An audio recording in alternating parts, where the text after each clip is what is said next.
ओम श्री विष्णवे नमः। हरे कृष्ण। आप सभी का दिन शुभ हो। आज दिनांक है 16 अप्रैल और दिन है बुधवार। आज वैशाख मास के कृष्ण पक्ष की चतुर्थी तिथि है, जो कि संकष्टी गणेश चतुर्थी के नाम से जानी जाती है और विघ्नहर्ता भगवान गणेश को समर्पित होती है। तो आज के अध्याय का शुभारंभ करने वाले हैं गणेश भगवान की एक बहुत ही अद्भुत और दिव्य कथा के साथ। आप सब अगर संकष्टी चतुर्थी की कथा सुनना चाहते हो तो कथा हमारे चैनल पर पहले से अपलोडेड है, आप जरूर सुन लीजिएगा। प्राचीन समय की बात है, एक बार मधुसूदन नाम का एक धनी व्यापारी था, जो अपनी पत्नी को लेने के लिए एक बार अपनी ससुराल गया। वहाँ वह कुछ दिन तक रहा और फिर एक दिन उसने अपने सास ससुर से विदा करने को कहा, किंतु वहाँ पर सब कहने लगे कि आज बुधवार का दिन है और आज के दिन लड़की को अपने मायके से विदा करना शुभ नहीं माना जाता। लेकिन वह व्यक्ति नहीं माना और बुधवार के दिन ही अपनी पत्नी को विदा कराकर वह अपने नगर की ओर चल पड़ा। रास्ते में उसकी पत्नी को प्यास लगी तो वह व्यक्ति लोटा लेकर रथ से उतरकर पानी लेने चला गया। जैसे ही वह पानी लेकर अपनी पत्नी के पास वापस लौटा तो देखकर आश्चर्यचकित रह गया कि उसके ही जैसी शक्ल सूरत और वेशभूषा वाला एक व्यक्ति उसकी पत्नी के साथ रथ में बैठा हुआ है। वह क्रोधित हुआ और उसने क्रोध से कहा कि तू कौन है जो मेरी पत्नी के पास में बैठा हुआ है। तब दूसरा व्यक्ति बोला, ये मेरी पत्नी है, इसे मैं अभी अभी ससुराल से विदा कराकर ले जा रहा हूँ। अब तो वे दोनों व्यक्ति आपस में झगड़ा करने लगे। तभी राज्य के सिपाही आकर लोटे वाले व्यक्ति को पकड़ने लगे। उस स्त्री से पूछा कि तुम्हारा असली पति कौन है, बताओ। तब वह पत्नी शांत रही, क्योंकि देखने में दोनों ही व्यक्ति एक जैसे थे। अब भला वह किसे अपना असली पति बताती। और वह व्यक्ति ईश्वर से प्रार्थना करता हुआ कहने लगा, हे परमेश्वर, ये आपकी क्या लीला है। हे प्रभु, इस असमंजस से, इस विपत्ति से मुझे बाहर निकालिए। ये आपकी क्या लीला है प्रभु कि सच्चा झूठा बन रहा है। तभी आकाशवाणी हुई कि मूर्ख, आज बुधवार के दिन तुझे यात्रा नहीं करनी चाहिए थी, पर तूने किसी की बात नहीं मानी और चल पड़ा। ये सब लीला बुद्धदेव भगवान की है। तब उस व्यक्ति ने हाथ जोड़कर सच्चे मन से बुद्धदेव से प्रार्थना की। उसने अपनी गलती के लिए क्षमा मांगी और तब बुद्धदेव की कृपा से वह दूसरा व्यक्ति जो उसके ही जैसे शक्ल सूरत वाला था अंतर्ध्यान हो गया। इसके बाद वह व्यक्ति अपनी स्त्री को लेकर घर आया। इसके बाद से ही वे दोनों पति पत्नी बुधवार का व्रत हर सप्ताह नियम पूर्वक करने लगे। इस कहानी से ये शिक्षा मिलती है कि बुद्धिमत्ता का उपयोग सही समय और सही जगह देखकर करना चाहिए। मान्यताओं के अनुसार बुधवार के दिन किसी भी स्त्री को अपने मायके से ससुराल के लिए यात्रा भी नहीं करनी चाहिए। अब सुनिए बुधवार व्रत की एक और कथा। बहुत समय पहले की बात है, एक गांव में एक विधवा अपनी बहू के साथ रहती थी। बहू थोड़ी मंदबुद्धि थी और उसे भूख बिल्कुल भी सहन नहीं होती थी। ऐसे में वह हर दिन सुबह उठकर सबसे पहले खाना खाया करती थी। एक दिन विधवा महिला ने अपने घर पर एक पूजा रखी, लेकिन उसे इस बात की बड़ी चिंता थी कि उसकी बहू तो सुबह उठकर ही खाना खाने लग जाएगी। ऐसे में भगवान के लिए बना प्रसाद तो झूठा हो जाएगा। ये सोचकर उसने अपनी बहू को कुछ समय के लिए घर से दूर रखने का उपाय सोचा। उसने सुबह अपनी बहू को एक मटका दिया जिसमें नीचे से छेद था और उसने अपनी बहू को बुलाकर कहा कि बहू, आज घर में पूजा है, इसलिए तू जा और जाकर पानी का इंतजाम कर ले। हालांकि बहू भी बहुत चालाक थी। उसने ये सब देख लिया था कि मटके में नीचे छेद है। ऐसे में उसने घर से बना हुआ आटा चुपके से निकाल लिया और मटकी में पानी भरने चल पड़ी। जब वह कुएं के पास पहुंची तो कुएं के पास पहुंचकर उसने उस आटे से रोटियां बनाई। पास में ही आग जल रही थी। उसने उसी आग में अपनी रोटियां सेक ली। इसके बाद उसे नजदीक ही गणेश भगवान का मंदिर भी दिखाई दिया, जहां पर किसी ने भगवान गणेश के समक्ष घी रखा हुआ था। बहू ने उसी घी को अपनी रोटी पर लगा लिया और खा गई। उसकी इस हरकत को देखकर भगवान गणेश को बहुत गुस्सा आया और उन्होंने अपनी नाक पर एक उंगली चढ़ा ली।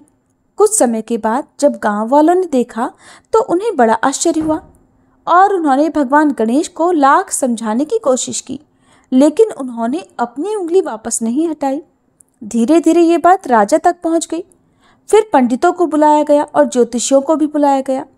बहुत पूजा पाठ की गई, फिर भी भगवान गणेश ने अपनी नाक पर से उंगली नहीं हटाई। तब राजा ने ये ऐलान किया कि जो भी भगवान गणेश को नाक से उंगली हटाने के लिए मना लेगा उसे 5 गांव इनाम के तौर पर दिया जाएगा। विधवा महिला की बहू ने भी ये बात सुनी तो वो भी कहने लगी, क्या मैं कोशिश करके देख सकती हूँ? उसकी बात सुनकर वहां पर एकत्रित हुए सभी लोग हंसने लगे, क्योंकि अब तक लाख प्रयास करने के बावजूद भी भगवान गणेश का क्रोध कम नहीं हुआ था। तो लोगों ने सोचा कि चलो, सब लोग तो अपने अपने प्रयास करके देख चुके हैं, एक बार ये भी करके देख ले। अनुमति मिलते ही बहू ने सबके सामने एक शर्त रख दी कि मेरे घर से लेकर मंदिर तक एक पर्दा बांध दिया जाए और कोई भी हमें ना देखे। लोगों ने ऐसा ही किया। इसके बाद बहू ने अपने कपड़े में से एक मोगरी छुपाई और मंदिर पहुंच गई। वहां जाकर उसने भगवान गणेश को चेतावनी दी कि प्रभु, ये उंगली हटा लो, नहीं तो एक मोगरी मार कर मैं आपके टुकड़े टुकड़े कर दूंगी। भगवान गणेश को लगा कि ये औरत तो पूरी तरह पागल है, कहीं सच में मुझे मोगरी ना मार दे। ऐसा सोचकर उन्होंने अपनी नाक पर से उंगली हटा ली और जब पर्दा हटाया तो देखा भगवान गणेश जी की उंगली वापस अपनी जगह पर है, जिसे देखकर गांव वाले बहुत प्रसन्न हुए और बहू का जय जयकार करने लगे। इसके बाद राजा के आदेश के अनुसार उस बहू को 5 गांव इनाम में दे दिए गए। कहा जाता है कि तब से ही बुधवार का व्रत करने वाले लोग इस कथा को भी सुनते हैं और दूसरों को सुनाते हैं और भगवान गणेश से यही वरदान मांगते हैं कि जैसे उन्होंने बहू की बात मानी वैसे ही हमारी बात मानकर हम सबकी भी मनोकामनाएं पूर्ण करें। इस प्रकार भक्तजनों, आज के दिन जो भी बुधवार व्रत की इन कथाओं को सुनता है और दूसरों को सुनाता है, उनके घर में, उनके जीवन में भगवान गणेश की कृपा से सुख, शांति और यश बना रहता है। उनके घर के अन्न के भंडार और धन के भंडार कभी खाली नहीं होते। प्रेम से बोलिए विघ्नहर्ता भगवान गणेश की जय। आज आप सुनेंगे विशाख मास महात्म्य का 4था अध्याय। उससे पहले आज आपको सुना रहे हैं महामाया के 16 श्रृंगारों की अद्भुत कहानी। आपने कहानियां तो बहुत सुनी होंगी, लेकिन क्या आप जानते हैं 16 श्रृंगार माता रानी को अर्पित करने के पीछे क्या रहस्य है? तो चलिए इस कथा के माध्यम से आपको सुनाते हैं और उसके बाद आप सभी प्रेम से सुनिएगा विशाख मास महात्म्य का आज का अध्याय। सृष्टि के प्रथम कल्प में एक बार मिथ्या देवी अपने पति अधर्म और भाई कपट के साथ मिलकर भूलोक पर घर घर अत्याचार फैला रही थी। लोभ ने अपनी दोनों पत्नियों शुदा और पिपासा के साथ मनुष्यों का जीना दूभर कर दिया। लोग एक दूसरे का धन, भूमि, पुत्री तथा पत्नियों का हरण करने लगे। चारों ओर व्यभिचार, अत्याचार फैल गया। अधर्म और मिथ्या देवी का शासन हो गया। प्रजा त्रस्त होकर त्राहिमाम त्राहिमाम करने लगी। तब सप्तऋषियों ने महामाया परमेश्वरी की उपासना और कठिन तप किया। आदिशक्ति माता तब ऋषियों को उनकी तपस्या का फल प्रदान करने के लिए प्रकट हुई। भूतल पर धर्म की स्थापना करने के लिए और अधर्म का नाश करने के लिए माता रानी ने अंश रूप में अपने शरीर से अग्निदेव और उनकी पत्नी स्वाहा देवी को, यज्ञदेव तथा उनकी पत्नी दीक्षा देवी और दक्षिणा देवी को, पितृदेव और उनकी पत्नी स्वधा देवी को, पुण्यदेव और उनकी पत्नी प्रतिष्ठा देवी को, सुशील देव और उनकी पत्नियों शांति देवी और लज्जा देवी को, ज्ञान देव और उनकी पत्नियों बुद्धि देवी, मेधा देवी, धृति देवी को अपने शरीर से उत्पन्न किया और अधर्म तथा मिथ्या देवी की सत्ता को समाप्त करने का आदेश दिया। हजारों वर्षों तक बड़ा भीषण युद्ध चला, लेकिन मिथ्या देवी को कोई भी हरा नहीं पाया। ये देखकर माता परमेश्वरी ने अपने शरीर से पुनः वैराग्य देव तथा उनकी पत्नी श्रद्धा देवी और भक्ति देवी को, वायुदेव और उनकी पत्नी स्वस्ति देवी को, मोहदेव तथा उनकी पत्नी दया देवी को, सुखदेव तथा उनकी पत्नी तंद्रा देवी और प्रीति देवी को, तथा रुद्रदेव और उनकी पत्नी कालाग्नि देवी को अपने शरीर से उत्पन्न किया। फिर से उन सब के बीच भीषण युद्ध छिड़ गया। एक ही क्षण में रुद्रदेव और उनकी पत्नी कालाग्नि देवी ने मिथ्या देवी तथा अधर्म और कपट को तथा उनके सभी साथियों को बंदी बना लिया। 1000 वर्षों तक बंदी गृह में मिथ्या देवी पड़ी रही और उसी कारागार में रुद्रदेव और उनकी पत्नी कालाग्नि देवी की तपस्या में लीन रही। मिथ्या देवी की तपस्या से प्रसन्न होकर आखिरकार रुद्रदेव और माता कालाग्नि देवी प्रकट हुई और मिथ्या देवी को आशीर्वाद दिया। रुद्रदेव ने मिथ्या देवी को आशीर्वाद देते हुए कहा, हे मिथ्या देवी, सतयुग में तुम अदृश्य रहोगी, त्रेता युग में तुम सूक्ष्म रूप से रहोगी, द्वापर युग में तुम आधे शरीर से रहोगी और कलयुग में तुम संपूर्ण शरीर से रहोगी। कलयुग में ही सर्वत्र तुम्हारा शासन होगा। तब माता कालाग्नि देवी ने मिथ्या देवी को आशीर्वाद स्वरूप कहा, हे मिथ्या देवी, हमारे शरीर के 16 श्रृंगारों का अंश रूप से धरती पर अवतरण हुआ है। तुम उनके पास कभी मत जाना, नहीं तो तुम वहीं पर भस्म हो जाओगी। देवी की बात सुनकर मिथ्या देवी ने हाथ जोड़कर पूछा, माते, आपके 16 श्रृंगार अंश रूप से कहाँ कहाँ पर है, कृपया बताइए। तब माता कहने लगी, हमारी आंख का काजल क्षीर सागर के रूप में है, हमारी मांग का सिंदूर शेष नाग का रूप धारण करके श्री विष्णु की शेष शैया बनकर क्षीर सागर में है, हमारे पांव का महावर वृक्ष रूप में कौशल देश में है। जब श्री विष्णु का राम रूप में अवतार होगा तब मेरे भक्त कच्छप का केवट रूप में जन्म होगा। केवट इसी वृक्ष को काटकर नाव बनाएंगे और उसी नाव से केवट विष्णु रूपी श्री राम को गंगा जी के पार उतारेंगे। हमारे भाल की बिंदी गोकुल में गौ रूप धारण करके लाखों की संख्या में श्री कृष्ण अवतार में श्री कृष्ण के साथ रहकर उनकी लीलाओं का रसपान करेंगी। हमारी चूड़ियां नदियों का रूप धारण करके सरयू नाम से जानी जाएंगी, जो श्री राम की लीलाओं का रसास्वादन करेंगी। हमारी पायल पीतांबर का रूप धारण करके हमेशा श्री कृष्ण के शरीर पर विद्यमान रहेंगी। हमारे पांव के बिछिए मंद्राचल पर्वत के नाम से जाने जाएंगे। अगले कल्प में सागर मंथन की लीला होगी, जिसमें मंद्राचल पर्वत मथानी बनेगा। हमारी नासिका की नथुनी ब्रह्मा जी का कमंडल है। हमारे कान के कर्णफूल कुंडल का रूप धारण करके रुद्रदेव के कर्ण में विराजमान है और हमारे कमर की करधनी बलराम के हल का फल बनकर असुरों का विनाश करेंगी। इसलिए हे मिथ्या देवी, तुम इनके पास भूल कर भी मत जाना, नहीं तो तुम एक क्षण में ही वहीं जलकर भस्म हो जाओगी। कलयुग में जो भक्त हमें 16 श्रृंगार अर्पण करके हमारी उपासना करेंगे, उनके पास भी तुम कभी मत जाना और कलयुग में इस प्रकार चारों ओर केवल तुम्हारा ही शासन होगा। मिथ्या देवी को ऐसा वरदान देकर माता और रुद्रदेव वहीं अंतर्ध्यान हो गए। जय माता दी। अब सुनिए आज का अध्याय। वैशाख मास में किए गए धार्मिक कर्मों के पुण्य से जब राजा कीर्तिमान के निवासी अंत में वैकुंठ धाम पहुंचने लगे, तब स्वर्ग और नरक सभी शून्य हो गए। तब ऐसे में यमराज जी ब्रह्मा जी के पास गए और उन्होंने राजा कीर्तिमान के बारे में उनसे कहा और उनसे शिकायत करने लगे। इसके बाद ब्रह्मा जी ने यमराज को जिस प्रकार से समझाया उसका वर्णन आज आप सुनिए। ब्रह्मा जी ने कहा, यमराज, तुमने क्या आश्चर्य देखा है? क्यों तुम्हें इतना दुख हो रहा है? भगवान गोविंद को एक बार भी प्रणाम कर लिया जाए तो वह 100 अश्वमेध यज्ञों के अवभृत स्नान के समान होता है। यज्ञ करने वाला तो पुनः इस संसार में जन्म लेता है, किंतु भगवान को किया हुआ प्रणाम पुनर्जन्म का कारण नहीं बनता, बल्कि मुक्ति की प्राप्ति करा देता है।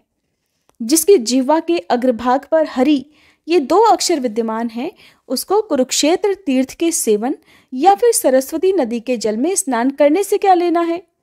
जो मृत्यु काल में भगवान विष्णु को याद करता है, वह अभक्ष भक्षण आदि से प्राप्त हुई पाप राशि का परित्याग करके भगवान विष्णु के सायुज्य को पाता है, क्योंकि भगवान विष्णु को अपना स्मरण बहुत ही प्रिय है। यमराज, इसी प्रकार वैशाख नामक मास भी भगवान विष्णु को प्रिय है, जिसके धर्म को श्रवण करने मात्र से ही मनुष्य सभी पापों से मुक्त हो जाता है। उसके अनुष्ठान में तत्पर रहने वाला मनुष्य अगर मुक्ति को प्राप्त हो तो फिर भला उसके लिए कहना ही क्या है। वैशाख मास में भगवान पुरुषोत्तम के नाम और यश का गुणगान किया जाता है, जिससे भगवान बहुत प्रसन्न होते हैं। पुरुषोत्तम श्री हरि संपूर्ण जगत के स्वामी और हमारे जनक हैं। ये राजा कीर्तिमान वैशाख मास में उन्हीं भगवान के प्रिय धर्मों का अनुष्ठान करता है, जिससे प्रसन्नचित्त होकर भगवान विष्णु सदा उसकी सहायता में स्थित रहते हैं। भगवान वासुदेव के भक्तों का कभी अमंगल नहीं होता। उन्हें जन्म, मृत्यु, जरा और व्याधि का भय भी नहीं होता।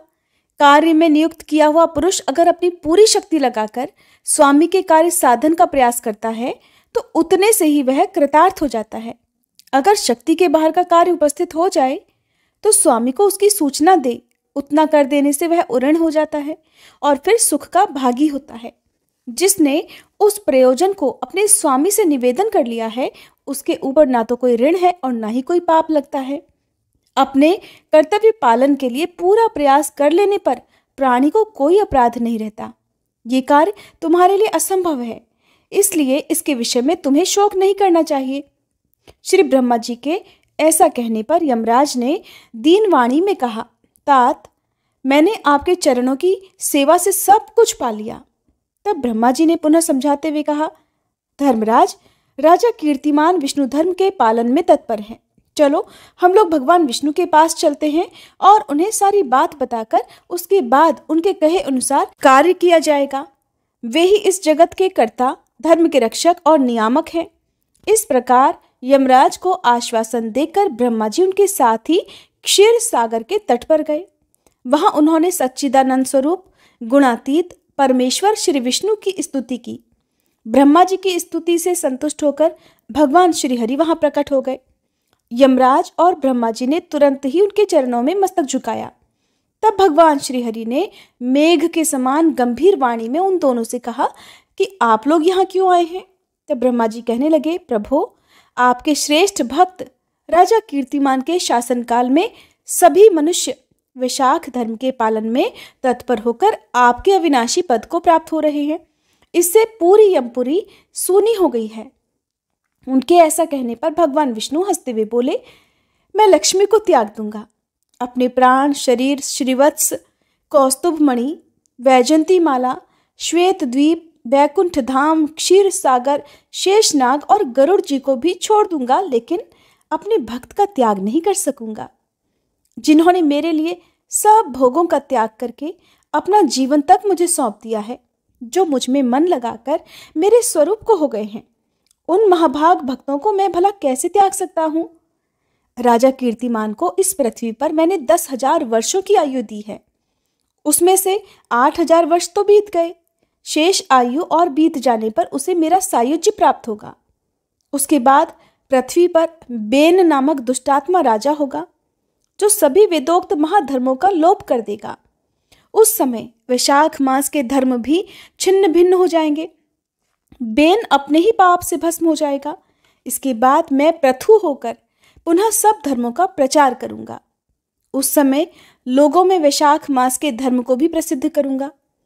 सहस्त्रों मनुष्यों में कोई ऐसा होता है जो मुझ में अपने मन प्राण अर्पित करके अपना सब कुछ मुझे समर्पित कर दे और मेरा भक्त बन जाए। जो ऐसा होता है वही मेरे धर्मों का भी प्रचार करता है। और इस वैशाख मास में से भी मैं वैशाख धर्म में तत्पर रहने वाले महात्मा पुरुषों और राजा के द्वारा समयानुसार आपके लिए भाग दिलाऊंगा। लोक में जो कोई भी वैशाख मास का व्रत करेंगे वे आपको भाग देने वाले होंगे। उनके वैशाख मास में बताए हुए महाधर्म के पालन में आप कभी कोई विघ्न मत उपस्थित करना। यमराज को इस प्रकार आश्वासन देकर भगवान विष्णु वहीं अंतर्ध्यान हो गए। श्री ब्रह्मा जी भी अपने सेवकों के साथ सत्यलोक को चले गए।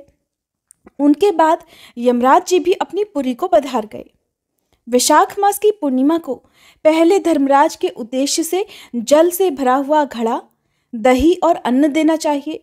उसके बाद पितरों, गुरुओं और भगवान विष्णु के उद्देश्य से शीतल जल, दही, अन्न, पान और दक्षिणा फल के साथ कांसे के पात्र में रखकर ब्राह्मण को देना चाहिए। भगवान विष्णु की दिव्य प्रतिमा वैशाख मास महात्म्य की कथा सुनाने वाले दीन ब्राह्मण को देनी चाहिए। उस धर्मवक्ता ब्राह्मण को अपने धन से भी पूजित करना चाहिए। राजा कीर्तिमान ने सब कुछ उसी प्रकार किया। उन्होंने पृथ्वी पर मनोवांछित भोग भोग कर शेष आयु पूरी होने के बाद पुत्र पौत्र आदि के साथ श्री विष्णु धाम को प्रस्थान किया। मिथिलापति ने कहा, हे महामते, दुरात्मा राजा बेन सबसे पहले स्वयंभू मनवंतर में हुआ था और ये राजा इक्ष्वाकु कुलभूषण कीर्तिमान वैवस्वत मनवंतर के व्यक्ति हैं। ये बात पहले मैंने आपके मुख से सुन रखी है, परंतु इस समय आपने और ही बात कही है कि ये राजा जब बैकुंठ चले जाएंगे उसके बाद राजा बेन उत्पन्न होगा। मेरे इस संशय को आप दूर कीजिए। तब श्रुतदेव जी ने कहा, राजन, पुराणों में जो विषमता प्रतीत होती है वह युग भेद और कल्प भेद की व्यवस्था के अनुसार है। किसी कल्प में ऐसा ही हुआ होगा कि पहले राजा कीर्तिमान और उसके बाद बेन हुआ होगा। इसलिए कहीं कथा में समय की विपरीतता को देखकर उसके अप्रामाणिक होने की आशंका कभी नहीं करनी चाहिए। श्रुतदेव जी बोले, मेष राशि में सूर्य के स्थित रहने पर जो वैशाख मास में प्रातःकाल स्नान करता है और भगवान विष्णु की पूजा करके इस कथा को सुनता है, वह सभी पापों से मुक्त होकर भगवान विष्णु के परम धाम को प्राप्त होता है। इस विषय में एक प्राचीन इतिहास कहते हैं, जो सभी पापों का नाशक, पवित्र कारक, धर्मानुकूल, वंदनीय और पुरातन है। गोदावरी के तट पर शुभ ब्रह्मेश्वर क्षेत्र में महर्षि दुर्वासा जी के 2 शिष्य रहते थे, जो परमहंस, ब्रह्मनिष्ठ, उपनिषद विद्या में परिनिष्ठित और इच्छा रहित थे। वे भिक्षा में मिले हुए भोजन से ही अपना पेट भरा करते थे और पुण्यमय जीवन बिताते हुए गुफा में रहते थे। उनमें से एक का नाम था सत्यनिष्ठ और दूसरे का नाम था तपोनिष्ठ। वे इन्हीं नामों से तीनों लोकों में विख्यात थे। सत्यनिष्ठ सदा भगवान विष्णु की कथा में तत्पर रहते थे। जब कोई श्रोता या वक्ता नहीं होता था तब वे अपने नित्य कर्म किया करते थे। अगर कोई श्रोता उपस्थित होता तो वे उसे निरंतर भगवत कथा सुनाते, और अगर कोई कथावाचक भगवान विष्णु की कल्याणमयी पवित्र कथा कहता तो वे अपने सभी कर्मों को समेटकर उसे सुनने में तत्पर होकर कथा को सुनने लगते थे। वे अत्यंत दूर के तीर्थों और देव मंदिरों को छोड़कर तथा कथा विरोधी कर्मों का परित्याग करके भगवान की दिव्य कथा सुनते और श्रोताओं को फिर बाद में स्वयं भी सुनाते थे। कथा समाप्त होने पर सत्यनिष्ठ अपना बाकी बचा हुआ कार्य पूरा किया करते थे। कथा सुनने वाले पुरुष को जन्म मृत्यु में संसार बंधन की प्राप्ति नहीं होती। उसके अंतःकरण की शुद्धि हो जाती है। भगवान विष्णु में जो अनुराग की कमी है वो दूर हो जाती है। उनके प्रति भक्ति गहरी और गाढ़ी हो जाती है। साथ ही साधु पुरुषों के प्रति सौहार्द बढ़ता है। कथा सुनकर मिले ज्ञान से मनुष्य भगवत चिंतन में समर्थ हो जाता है। श्रवण, ध्यान और मनन ये वेदों में अनेक प्रकार से बताया गया है। जहाँ भगवान विष्णु की कथा ना होती हो और जहाँ साधु पुरुष ना रहते हो, वह स्थान साक्षात गंगा तट ही चाहे क्यों ना हो, निस्संदेह त्याग देने योग्य है। जिस देश में तुलसी नहीं है या फिर जहाँ भगवान विष्णु का मंदिर नहीं है, ऐसा स्थान रहने लायक नहीं है। ये निश्चय करके मुनिवर सत्यनिष्ठ सदा भगवान विष्णु की कथा और चिंतन में तत्पर रहा करते थे। दुर्वासा जी का दूसरा शिष्य तपोनिष्ठ दुराग्रह पूर्वक कर्म में तत्पर रहता था। वह भगवान की कथा को छोड़कर पहले अपना कर्म पूरा करने के लिए इधर उधर हट जाया करता था। कथा की अवहेलना से उसे बड़ा कष्ट उठाना पड़ा। आखिरकार कथा परायण सत्यनिष्ठ ने ही उसको संकट से उद्धार किया। जहाँ लोगों के पाप का नाश करने वाली भगवान विष्णु की पवित्र कथा होती है, वहाँ सब तीर्थ और अनेक प्रकार के क्षेत्र स्थित रहते हैं। जहाँ विष्णु कथा रूपी पुण्यमयी नदी बहती रहती है, उस देश में निवास करने वालों की मुक्ति उनके ही हाथ में है। पूर्व काल में पांचाल देश में पुरुयशा नामक एक राजा थे, जो पुण्यशील और बुद्धिमान राजा भूरियशा के पुत्र थे। पिता की मृत्यु के बाद पुरुयशा राज्य सिंहासन पर बैठे। वे धर्म की इच्छा रखने वाले, शूरता, उदारता आदि गुणों से संपन्न और धनुर्विद्या में प्रवीण थे। उन महामती राजा ने अपने धर्म के अनुसार पृथ्वी का पालन किया। कुछ समय के बाद राजा का सारा धन नष्ट हो गया। हाथी और घोड़े बड़े बड़े रोगों से पीड़ित होकर मर गए। उनके राज्य में ऐसा भारी अकाल पड़ा जो मनुष्यों का अत्यंत विनाश करने वाला था। पांचाल नरेश राजा पुरुयशा को निर्बल जानकर उनके शत्रुओं ने आक्रमण कर दिया। और युद्ध में उनको जीत लिया। इसके बाद पराजित हुए राजा ने अपनी पत्नी शिखिणी के साथ पर्वत की कंदरा में प्रवेश किया। साथ में दासी आदि सेवकगण भी थे। इस प्रकार छिपे रहकर राजा मन ही मन सोचने लगे कि मेरी ये क्या अवस्था हो गई। मैं जन्म और कर्म से शुद्ध हूँ, माता और पिता के हित में तत्पर रहा हूँ, गुरु भक्त, उदार, ब्राह्मणों का सेवक, धर्म परायण, सब प्राणियों के प्रति दयालु, देव पूजक और जितेंद्रिय भी हूँ। फिर किस कर्म से मुझे ये विशेष दुख देने वाली दरिद्रता प्राप्त हुई है? किस कर्म से मेरी पराजय हुई और किस कर्म के फलस्वरूप मुझे ये वनवास मिला है? इस प्रकार चिंता से व्याकुल होकर राजा ने खिन्न मन से अपने सर्वज्ञ गुरु मुनिश्रेष्ठ याज और उपयाज का स्मरण किया। राजा के आह्वान करने पर दोनों बुद्धिमान मुनीश्वर वहां आए। उन्हें देखकर पांचाल प्रिय नरेश सहसा उठकर खड़े हो गए और बड़ी भक्ति के साथ गुरुदेव के चरणों में मस्तक रखकर प्रणाम किया। फिर वन में पैदा होने वाली शुभ सामग्रियों के द्वारा उन्होंने उन दोनों का पूजन किया और विनीत भाव से पूछा, विप्रवरों, मैं गुरु चरणों में भक्ति रखने वाला हूँ, मुझे किस कर्म से ये दरिद्रता, कोष हानि और शत्रुओं से पराजय मिली है? किस कारण से मेरा वनवास हुआ और मुझे अकेले रहना पड़ा है? मेरे ना कोई पुत्र है, ना भाई है, ना हितकारी मित्र ही हैं। मेरे द्वारा सुरक्षित राज्य में ये बड़ा भारी अकाल अचानक कैसे पड़ गया? ये सब बातें विस्तार पूर्वक मुझे बताइए। राजा के इस प्रकार पूछने पर वे दोनों मुनिश्रेष्ठ कुछ देर ध्यान मग्न होने के बाद इस प्रकार कहने लगे कि राजन, तुम पहले के 10 जन्मों तक महापापी व्याध अर्थात शिकारी रहे हो। तुम सब लोगों के प्रति क्रूर और हिंसा परायण थे। तुमने कभी लेश मात्र भी धर्म का अनुष्ठान नहीं किया। इंद्रिय संयम तथा मनोनिग्रह का तुम में सर्वथा अभाव था। तुम्हारी जिह्वा कभी भी किसी भी प्रकार भगवान विष्णु का नाम नहीं लेती थी।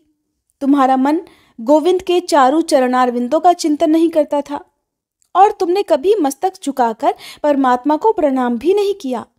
इस प्रकार दुरात्मा शिकारी का जीवन बिताते हुए तुम्हारे 9 जन्म पूरे हो गए। 10वां जन्म प्राप्त होने पर तुम सही पर्वत पर पुनः व्याध हुए।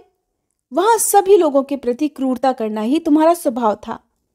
तुम मनुष्यों के लिए साक्षात यमराज के समान थे। दयाहीन, शस्त्रजीवी और हिंसा परायण थे।